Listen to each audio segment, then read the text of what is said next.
به نام خالق هستی، عادتهای اتمی، فصل دوم.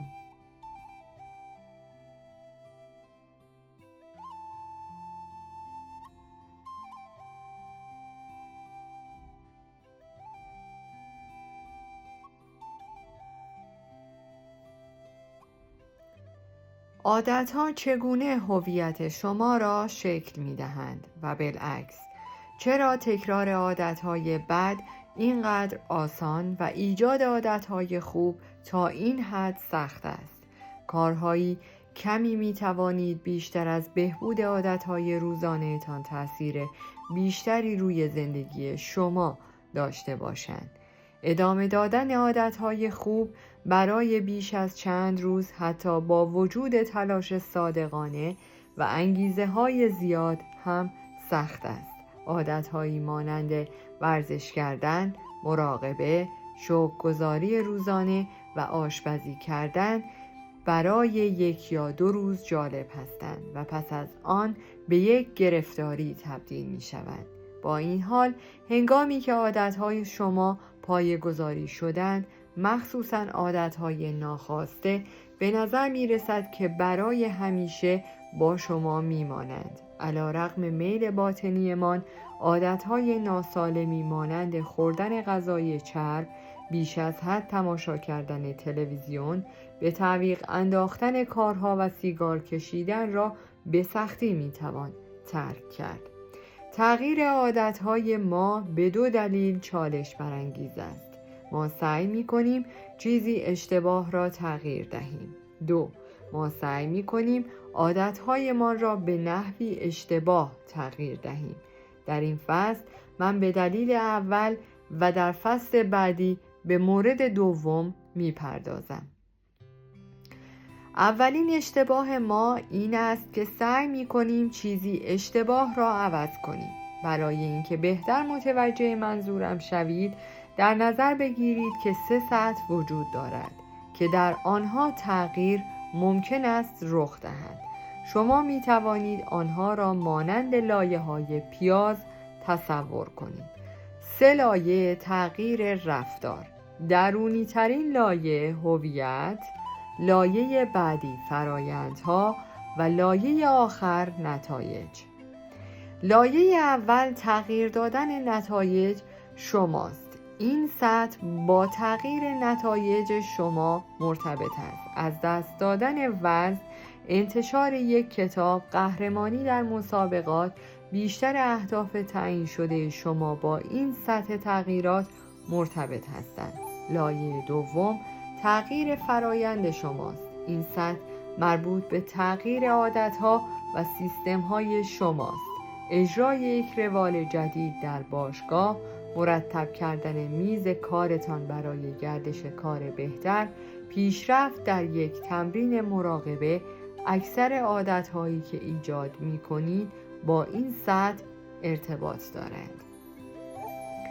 سومین و عمیق‌ترین لایه تغییر هویتتان است. این سطح مربوط به تغییر باورهای شماست. جهانبینی، خویشتن‌بینی، قضاوت‌هایتان درباره خودتان و دیگران. بسیاری از باورها، مفروضات و تعصبات شما با این سطح مرتبط هستند. نتایج چیزهایی هستند که به دست می آورید. فرایندها کارهایی هستند که انجام می دهید و هویت همان باورهای شماست. وقتی می خواهید عادتهای پایداری را به وجود بیاورید، مشکل این نیست که یک سطح بهتر یا بدتر از دیگری است.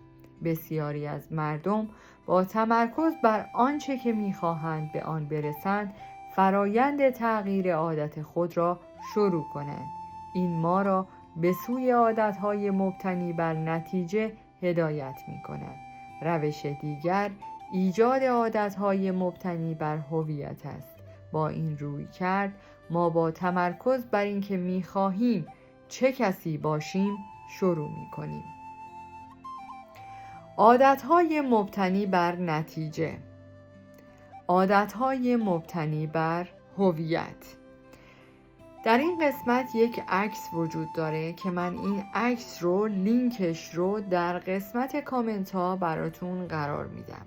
الان که تا اینجا اومدی برای انرژی بیشتر من لطفاً منو لایک کن، در قسمت کامنت ها برام بنویس که از کدوم کتاب هایی که در کانال من وجود داره خوشت اومده، بیشترین تاثیر رو روی شخصیتت گذاشته و دوست داری که چه کتابی با صدای من برای تو خونده بشه. و اگه این کانال رو با دوستانت به اشتراک نداری باهاشون به اشتراک بذار. تصور کنید که 2 نفر در مقابل کشیدن سیگار مقاومت میکنند و میخواهند این عادت را ترک کنند. وقتی سیگاری به آنها تعارف می شود، اولین نفر می گوید نه ممنون، دارم ترک می کنم. به نظر می رسد این یک پاسخ معقول است، اما این فرد هنوز معتقد است که او یک فرد سیگاری است که سعی می کند کس دیگری باشد. او در حالی که همان باورها را دارد امیدوار است رفتارش را تغییر دهد. فرد دوم میگوید ممنون، من سیگاری نیستم. این یک تفاوت کوچک است، اما این حرف او یک تغییر در هویت را نشان میدهد. سیگار کشیدن بخشی از زندگی گذشته این شخص بوده، نه زندگی حال حاضر او. او دیگر به عنوان یک فرد سیگاری شناخته نمی شود. اکثر مردم در هنگام تلاش برای پیشرفت حتی تغییر هویت را در نظر هم نمی گیرند. این افراد صرفاً فکر می کنند من می خواهم لاغر شوم، نتیجه و اگر این رژیم غذایی را ادامه دهم لاغر خواهم شد. فرایند آنها هدف گذاری می کنند و اقدامات لازم برای رسیدن به این اهداف را تعیین می کنند بدون اینکه باورهایی را در نظر بگیرند که اقداماتشان را جلو می برد. آنها هرگز شیوه نگاه کردن به خودشان را تغییر نمی دهند و متوجه نیستند که هویت قدیمی آنها می تواند طرح‌های جدیدشان را نابود کند. در پس هر سیستمی از اعمال یک نظام باور وجود دارد. سیستم دموکراسی مبتنی بر باورهایی مانند آزادی، حکومت اکثریت و برابری اجتماعی است. نظام دیکتاتوری مجموعه‌ای از باورهای مختلف مانند اقتدار مطلق و اطاعت بیچون و چراست. شما می توانید راه‌های زیادی را تصور کنید تا در یک نظام دموکراسی مردم را به رأی دادن وادارید، اما چنین تغییر رفتاری در یک نظام دیکتاتوری هرگز موفق نخواهد بود، زیرا رأی دادن با هویت یک نظام دیکتاتوری در تناقض است. زمانی که درباره افراد، سازمان‌ها یا جوامع بحث می‌کنیم، یک الگوی مشابه وجود دارد. مجموعه‌ای از باورها وجود دارند که سیستم هویت را شکل می‌دهند. رفتارهایی که ناسازگار با هویت خودمان هستند دوام نخواهند داشت. شما ممکن است پول بیشتری بخواهید، اما اگر هویت شما کسی است که بیشتر مصرف می‌کند تا اینکه تولید کند، در این صورت همچنان به صرف هزینه‌های بیشتر و نه کسب درآمد بیشتر ادامه می‌دهید.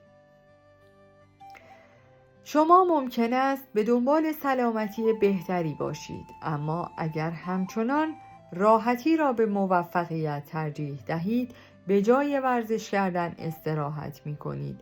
اگر هرگز باورهای بنیادی را تغییر ندهید که منجر به رفتار گذشته شما شده اند، سخت است بتوانید عادتهایتان را تغییر دهید، زیرا شما یک هدف جدید و یک طرح جدید دارید، اما هویت شما تغییری نکرده است.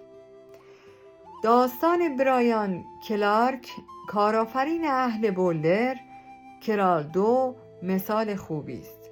کلارک به من گفت تا جایی که به یاد دارم من همیشه ناخن‌هایم را می جویدم. وقتی من جوان بودم این عمل را به عنوان یک عادت عصبی شروع شد و سپس به یک کار ناخوشایند تبدیل شد. یک روز تصمیم گرفتم تا ناخن جویدن را تا زمانی که ناخن‌هایم کمی رشد کند متوقف کنم. تنها از طریق اراده ذهنی توانستم این کار را انجام دهم. خواستم تا اولین مانیکور من را هماهنگی کند. تصور من این که اگر برای پیراستن ناخن‌هایم پول بپردازم دیگر ناخن‌هایم را نمی جوم و این کار مؤثر واقع شد. اما نه به خاطر پولی که می پرداختم. آنچه رخ داد این بود که با مانیکور کردن انگشتان من برای اولین بار واقعا زیبا شده بود. مانیکور کننده حتی گفت که من واقعا ناخن‌های سالم و جذابی داشتم. ناگهان من به ناخن‌هایم افتخار کردم و حتی اگرچه این چیزی که من هرگز به آن علاقه‌ای نداشتم، اما این تمام تفاوت‌ها را به وجود آورد. من از آن زمان تا به حال هرگز ناخن‌هایم را نجویدم، حتی یک بار هم نشده و این به این دلیل است که من در حال حاضر افتخار می کنم که از ناخن‌هایم به درستی مراقبت می کنم. شکل نهایی انگیزه ذاتی زمانی است که یک عادت بخشی از هویت شما می شود. اینکه بگویید من شخصی هستم که این را می خواهم بسیار متفاوت از این است که بگویید من این شخص هستم. هر قدر غرور و افتخار بیشتری نسبت به جنبه‌ای از هویتتان داشته باشید، انگیزه بیشتری برای حفظ عادتهای مربوط به آن خواهید داشت. اگر به شکل موهایتان افتخار می کنید، شما تمام عادتها برای مراقبت و نگهداری از آن را در خودتان توسعه می دهید. اگر به اندازه باورهایتان افتخار می کنید، هرگز تمرین بالاتنه را در باشگاه فراموش نمی کنید. اگر به روسری هایی که می بافید افتخار می کنید، احتمالاً در هفته چند ساعت بیشتر به بافتن ادامه می دهید. هنگامی که به چیزی افتخار می کنید، با چنگ و دندان برای حفظ عادتهایتان مبارزه می کنید. تغییر رفتار واقعی تغییر هویت است. شما ممکن است به دلیل انگیزه یک عادت را در خودتان ایجاد کنید، اما تنها دلیلی که عادتی را ادامه می دهید این است که آن عادت بخشی از هویت شما می شود. هر کسی می تواند خودش را متقاعد کند که به باشگاه برود و 1 یا 2 بار غذای سالم بخورد، اما اگر باورهایتان در پس این رفتارها را تغییر ندهید، در این صورت ادامه تغییرات دراز مدت سخت خواهد بود. اگر می خواهید عادت مطالعه روزانه را در خود ایجاد کنید، هدفتان نباید این باشد که یک کتاب بخوانید، بلکه هدفتان باید این باشد که به یک فرد کتابخوان تبدیل شوید که در طول زندگیش هزاران جلد کتاب خوانده است و به یک فرد خردمند تبدیل شده است. اگر می‌خواهید عادت دویدن روزانه را در خود ایجاد کنید، هدفتان نباید این باشد که در یک ماراتون شرکت کنید، بلکه هدفتان باید این باشد که تبدیل به یک دونده شوید. اگر می‌خواهید عادت تمرین روزانه موسیقی را در خود ایجاد کنید، هدفتان نباید این باشد که نواختن یک ابزار موسیقی را یاد بگیرید، بلکه هدفتان باید این باشد که به یک موسیقیدان تبدیل شوید. رفتارهای شما معمولاً بازتابی از هویت شما هستند. آنچه شما انجام می دهید نشان دهنده نوع فردی است که شما خواه آگاهانه یا ناخودآگاه باور دارید هستید. تحقیقات نشان داده است هنگامی که یک فرد به یک جنبه خاص از هویت خودش باور داشته باشد، احتمال بیشتری دارد که همسو با این باور عمل کند. به عنوان مثال، فردی که ورزش کردن به هویتش مرتبط است، لازم نیست خودش را برای ورزش کردن متقاعد کند. انجام کار درست آسان است زمانی که رفتار و هویت شما با هم همسو باشند. شما دیگر برای ایجاد عادت جدید مشکلی ندارید. شما خیلی راحت مانند فردی رفتار می کنید که باور دارید هستید. این همان مانند تمام جنبه‌های شکل‌گیری عادت یک شمشیر دولبه است. تغییر هویت وقتی به نفع شما باشد می تواند یک نیروی قدرتمند برای پیشرفتتان باشد. با این وجود زمانی که بر ضد شما کار کند، تغییر هویت می تواند سبب فلاکت شما باشد. میخواستم یک تجربه از زندگی خودم رو اینجا با شما به اشتراک بذارم. من حدود 6 سال پیش وزنم با قد 158 92 کیلو بود. یک روز تصمیم گرفتم، خیلی راه‌های زیادی رو تا به امروز امتحان کرده بودم برای وزن کم کردن، ولی به جایی نرسیده بودم. یک روز تصمیم گرفتم، دقیقاً پایین خونه ما یک پارک بود. قرار شد که از اون پارک شروع کنم. حتی صبح زود نه، ساعت 9 شب. با خودم گفتم که بین ساعت 9 تا 9 و ربع، یعنی 15 دقیقه، من فقط توی این پارک به حالت رفت و برگشت، چون پارک خیلی بزرگی نبود، به حالت رفت و برگشت 15 دقیقه پیاده روی کنم و همون باعث شد که من به مدت 2 سال 30 کیلو از وزنم رو با اون حالت کم کنم. یعنی علاوه بر اون رژیم غذاییم رو هم دقت کردم، ولی استارتش از یک کار کوچیک و مداوم شروع شد که بماند که بعدها صبحها ساعت 6 صبح از خونه به مدت 1 سال از خونه می رفتم بیرون و ساعت 9 صبح برمیگشتم. یعنی حدود 1 ساعت و نیم پیاده روی و 1 ساعت و نیم دویدن و ورزش کردن. اینم دوست داشتم با شما دوستان عزیزم به اشتراک بذارم اینجا.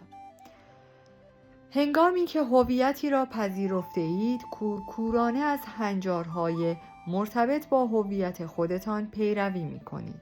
من در آدرس دادن افتضاح هستم.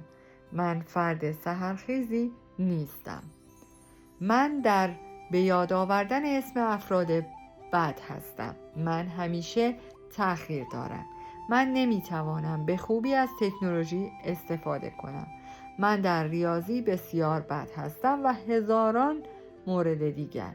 وقتی برای سالها داستانی را برای خودتان تکرار کرده اید، آسان است که آنها را به عنوان یک واقعیت بپذیرید.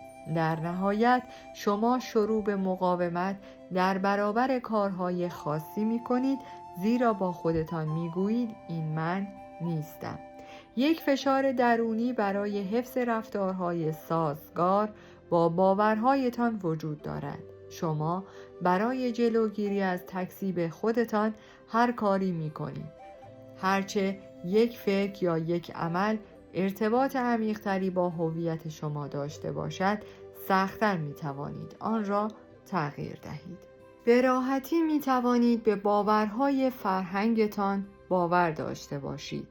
هویت گروهی و یا آنچه را انجام دهید که هویتتان را حفظ می کند، یعنی هویت شخصی، حتی اگر اشتباه باشد، بزرگترین مانع تغییر مثبت در هر سطحی، فردی، تیمی، جامعه، تضاد هویت است.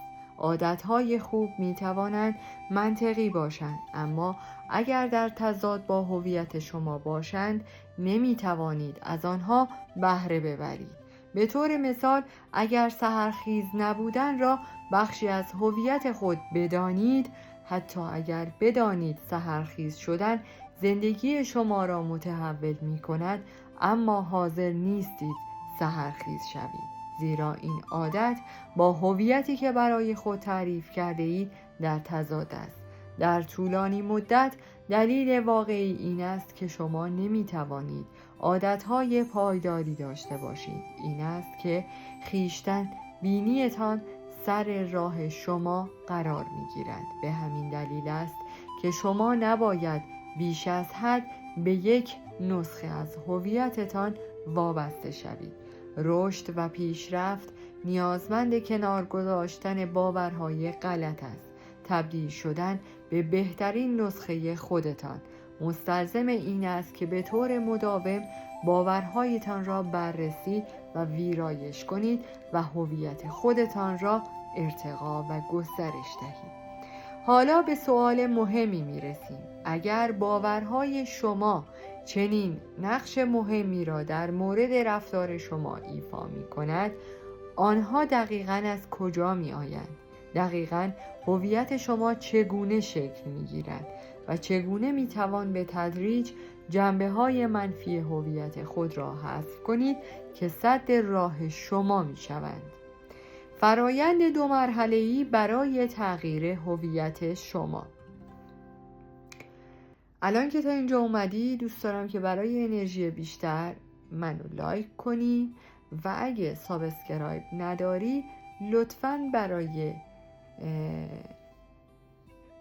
انرژی بیشتر به من سابسکرایب کن. هویت شما از عادتهای شما می آید. شما با باورهای کنونی خودتان متولد نمی شوید.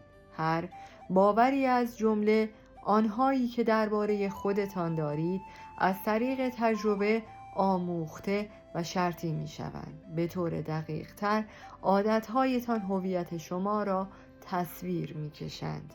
هنگامی که هر روز تختتان را مرتب می کنید، شما هویت یک فرد مرتب و منظم را به تصویر می کشید. وقتی هر روز می نویسید، شما هویت یک فرد خلاق را به تصویر می کشید. وقتی هر روز ورزش می کنید، شما هویت یک فرد ورزشکار را به تصویر می کشید. وقتی هر روز شوک‌گذاری می کنید، هویت یک فرد شوک‌گذار را به تصویر می کشید. وقتی هر روز تمرین موسیقی می کنید، هویت یک موسیقیدان را به تصویر می کشید. هرچه بیشتر رفتاری را تکرار کنید، بیشتر هویت مرتبط با آن رفتار را تقویت می کنید. هویت شما در حال حاضر هرچه باشد، شما تنها به این دلیل آن را باور دارید زیرا شواهدی برای اثبات آن دارید. اگر تمام یک شنبه ها به مدت 20 سال به کلیسا بروید، شما شواهد و اثباتی دارید که فردی مذهبی هستید. اگر هر شب به مدت چند ساعت دروس دانشگاهیتان را مطالعه کنید، شواهدی وجود دارد که شما درسخوان هستید. اگر حتی در هنگام بارش برف برای ورزش کردن به باشگاه می روید، شواهدی وجود دارد که متعهد به تناسب اندام هستید و خودتان را فرد ورزشکاری می دانید. هرچه شواهد بیشتری برای اعتقاد و باوری داشته باشید، باورتان نسبت به آن عمیق‌تر می شود. من در بیشتر دوران زندگیم خودم را به عنوان یک نویسنده نمی دیدم. اگر از هر کدام از معلمان دبیرستان یا استادان دانشگاه هم بپرسید، آنها به شما می گویند نوشتن من در بهترین حالت متوسط بود. مطمئناً من در کار نوشتن برجسته نبودم. وقتی کار نوشتن را شروع کردم، در چند سال اول تمام دوشنبه ها و پنجشنبه ها مقاله جدیدی را منتشر می کردم.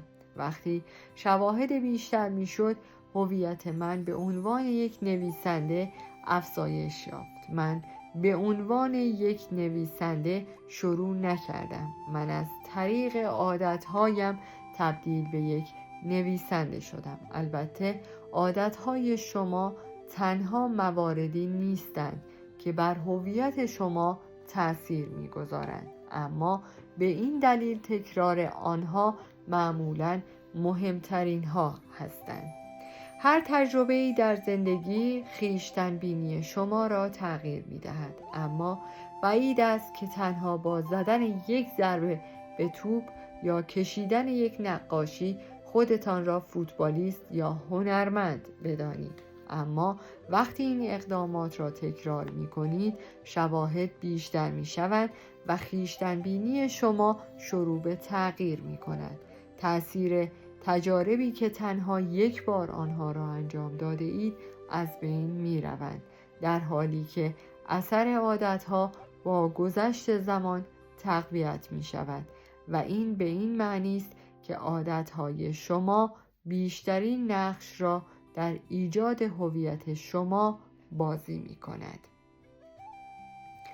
به این ترتیب فرایند ایجاد عادتهای مثبت در واقع فرایند تبدیل شدن به خود بهترتان است. این یک تکامل تدریجی است، اما در یک بشکن زدن و با یک تصمیم آنی نمی توانیم شخصیت خود را در همان لحظه تغییر دهیم. ما ذره ذره، روز به روز و عادت به عادت تغییر می کنیم. هر عادت مانند یک تلقین است که به بخش ناخودآگاه ذهن شما می گوید هی، شاید این شخصیت من است. اگر یک کتاب را کامل بخوانید، شاید شما از آن دسته از افرادی هستید که خواندن را دوست دارید. اگر شما به باشگاه می روید، شاید شما از جزء آن دسته از افرادی هستید که دوست دارند ورزش کنند. اگر گیتار زدن را تمرین می کنید، شاید شما جزء آن افرادی هستید که موسیقی را دوست دارند. هر اقدامی که شما انجام می دهید، رأی دادن به نوع شخصیتی است که می خواهید باشید. هیچ کاری به تنهایی نمی تواند باورهای شما را کاملا تغییر دهد، اما وقتی این کارها و شواهد بیشتر شوند، بخش ناخودآگاه ذهن شما کم کم هویت جدید شما را قبول می کنند. عملی ترین راهکار برای تغییر کسی که هستید، تغییر آنچه انجام می دهید است. هر بار که یک صفحه می نویسید، این پیام به بخش ناخودآگاه مغز شما ارسال می شود که یک نویسنده هستید. هر بار که ویولن زدن را تمرین می کنید، این پیام به بخش ناخودآگاه مغز شما ارسال می شود که شما یک موسیقیدان هستید. هر بار ورزشی را شروع می کنید، این پیام به بخش ناخودآگاه مغز شما ارسال می شود که شما یک ورزشکار هستید. هر بار که کارمندان خود را تشویق می کنید، این یک پیام به ناخودآگاه مغز شما ارسال می شود که شما یک رهبر هستید. هر عادت نه تنها نتایجی را باعث می شود، بلکه چیزی بسیار مهمتر را به شما می آموزد. اینکه به خودتان اعتماد کنید. شما کم کم باور می کنید که واقعا می توانید این کارها را انجام دهید. هنگامی که شواهد افزایش پیدا می کنند، داستانی هم که برای خودتان تعریف می کنید تغییر می کند. مطمئناً برعکس آن هم صادق است. هر زمان که بخواهید عادت بدی را انجام دهید، همانند این است که یک رأی به صندوق هویت قبلی خود ریخته اید. خبر خوب این است که لازم نیست کامل باشید. در هر انتخاباتی ما به هر دو طرف رأی می دهیم. شما به یک رأی متفق القول نیاز ندارید. تا برنده انتخاباتی باشید، شما تنها به اکثریت آرا نیاز دارید. مهم نیست که چند رأیتان را به یک رفتار بد یا یک رفتار غیر مفید عادت دهد. هدف شما این است که بتوانید بیشترین رأی را برای عادت مثبت خود جمع کنید. هویت‌های جدید نیازمند شواهد جدید هستند. اگر مانند همیشه رأی دهید، همان نتایج مشابه همیشگی را خواهید داشت. این یک فرایند ساده 2 مرحله است. در مورد شخصیتی که می خواهید داشته باشید، تصمیم گیری کنید. این شخصیت را با پیروزی‌های کوچک به خودتان اثبات کنید. در ابتدا تصمیم بگیرید که می‌خواهید چه کسی باشید. این در هر سطحی صدق می‌کند. به عنوان یک فرد، به عنوان یک تیم، به عنوان یک جامعه، به عنوان یک کشور. می‌خواهید نشانه چجوری باشید؟ اصول و ارزش‌های شما کدام‌ها هستند؟ دوست دارید چه کسی باشید؟ اینها سوالاتی بزرگ هستند و بسیاری از مردم مطمئن نیستند که از کجا شروع کنند، اما آنها دقیقاً می‌دانند چه نتایجی را می‌خواهند. داشتن یک شکم 6 تکه یا احساس اضطراب کمتر و یا افزایش حقوق. این خوبه. از همینجا شروع به کار کنید. از خودتان بپرسید چه شخصیتی میتواند به این نتایج مد نظر من برسد؟ چه شخصیتی میتواند 18 کیلو وزن کم کند؟ چه شخصیتی میتواند یک زبان جدید را یاد بگیرد؟ چه شخصیتی میتواند یک کسب و کار موفق را اجرا کند؟ این فرایند میتواند به باورهای این چنینی منتهی شود. من معلمی هستم که از دانش آموزانش حمایت می کند. من دکتری هستم که با بیمارانم همدردی می کنم و وقت کافی برایشان اختصاص می دهم. من مدیری هستم که هوای کارکنانم را دارم. بعد از تعیین شخصیتی که می خواهید باشید، می توانید از گام‌های کوچک برای تقویت هویت مورد نظرتان شروع کنید. فرض کنید فردی به خود میگوید من دوستی دارم که 45 کیلوگرم وزن کم کرد و او این کار را با پرسیدن این سوال انجام داد: یک فرد سالم چه کار میکند؟ در قسمت بعدی خواهیم خواند که یک فرد سالم چه کارهایی را باید انجام دهد.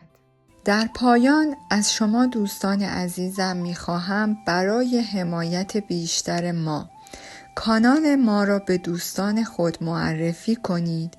برای انرژی بیشتر ما رو لایک کنید و برای ادامه پرقدرت‌تر سابسکرایب. تا درودی دیگر، درود و 200 بدرود.